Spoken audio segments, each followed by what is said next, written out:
The crash had not been kind to either of them.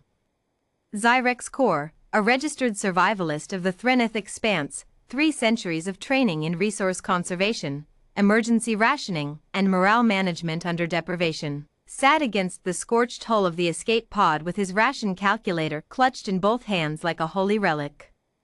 The device blinked a soft amber warning, estimated survival window on current stores, 11 days. 11 days. Maybe 12 if they didn't move much. Across the small jungle clearing, Darian Voss was whistling. "You should not be expending energy like that," Zyrex said without looking up, his 3-jointed fingers tapping calculations into the cracked screen. "Whistling burns caloric reserve. So does walking around unnecessarily. So does talking, frankly, though I understand humans find that difficult to limit." "Sure," Darian said, not really listening, crouched at the edge of the treeline with a length of paracord and a sharpened strut of pod debris in his hands. Zyrex had read 3 field manuals on the psychology of stranded sapients. All 3 agreed on one point: in early-stage crisis, denial was common. The human was probably in shock. That would explain the whistling.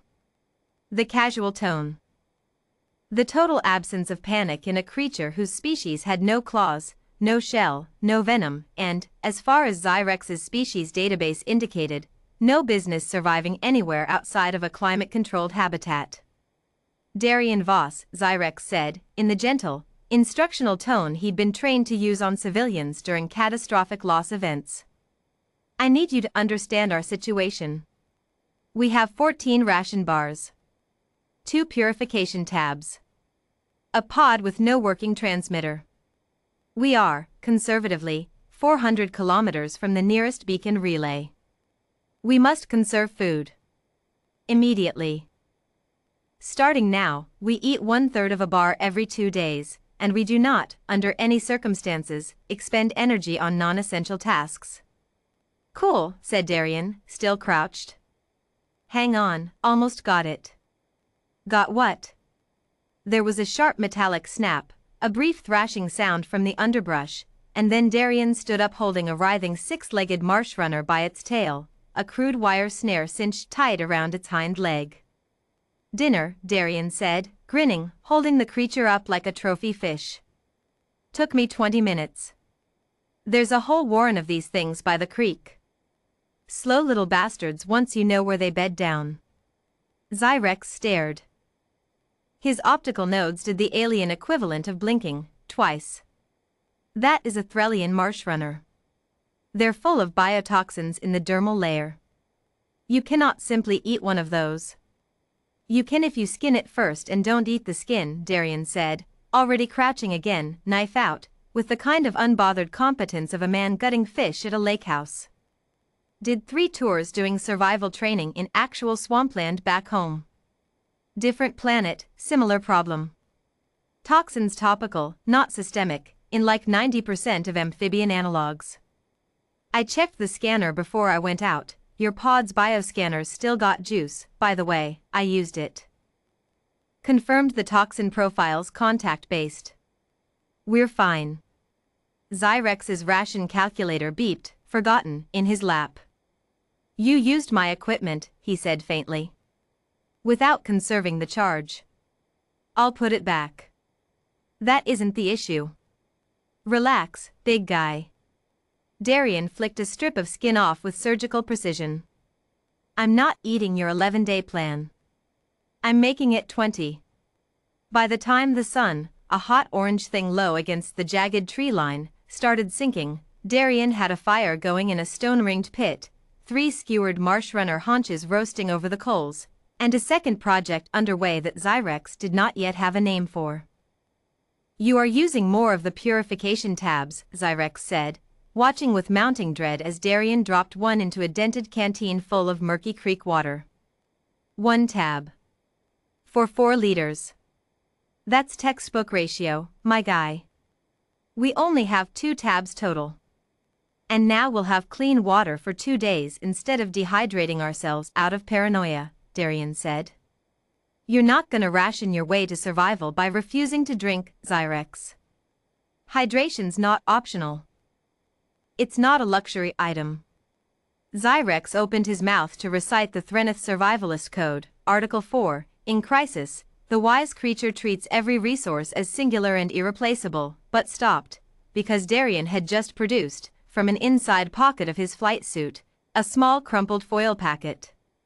What, Zyrex said slowly, is that?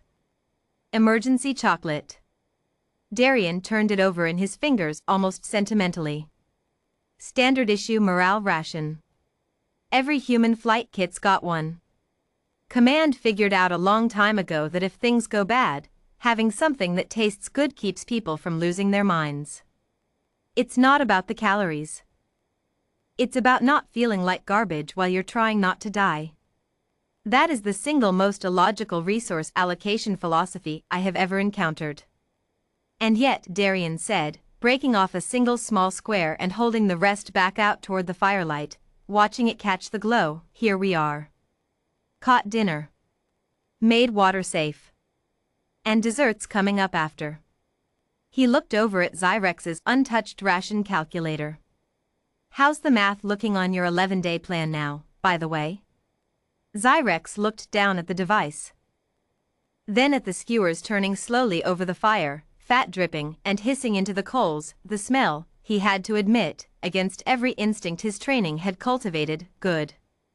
Then at the canteen of clean water sitting capped and cooling in the dirt. Then at the small foil square sitting innocently on a flat stone like an offering. This contradicts everything in the Survivalist Codex, Zyrex said, but with noticeably less conviction than before. Your codex ever actually get tested against a guy who grew up trapping rabbits with his granddad in actual wilderness? No. There you go. 3 hours later, Zyrex Corps, registered survivalist, 3 centuries of theoretical training, 11-day ration plan now thoroughly and unceremoniously abandoned, sat with a half-eaten haunch of roasted marsh runner in one hand and a small square of slightly melted human chocolate in the other, watching the unfamiliar twin moons rise over the clearing. This is objectively reckless, he said, around a mouthful of food that tasted, infuriatingly, incredible.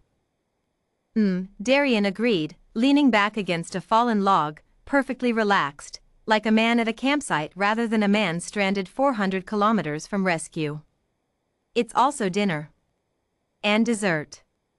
Which, last I checked, you didn't have an hour ago. You have endangered our toxin exposure margins for flavor. I tested it on myself first, didn't I? I'm not dead. Flavor's just a bonus. Darien popped the last bite of chocolate into his mouth and closed his eyes for a second, savoring it with an expression of pure, uncomplicated contentment that Zyrex's species database had no real frame of reference for. Look, man, conservation's smart when there's nothing else to work with.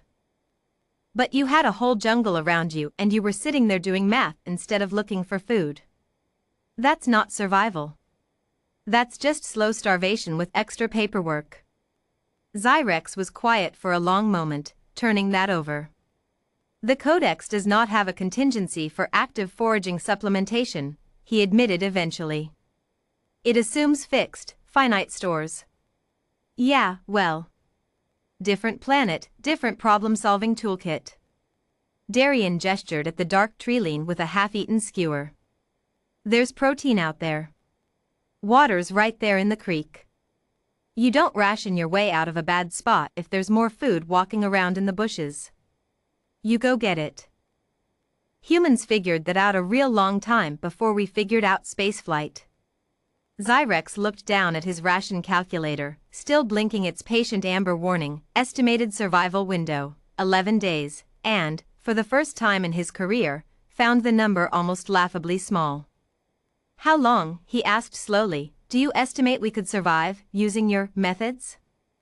Darien shrugged, tossing another log onto the fire, sparks spiraling up into the alien night. However long it takes for somebody to come find us. Long as we keep eating, drinking, and not losing our minds about it in the meantime. He grinned, firelight catching in his eyes.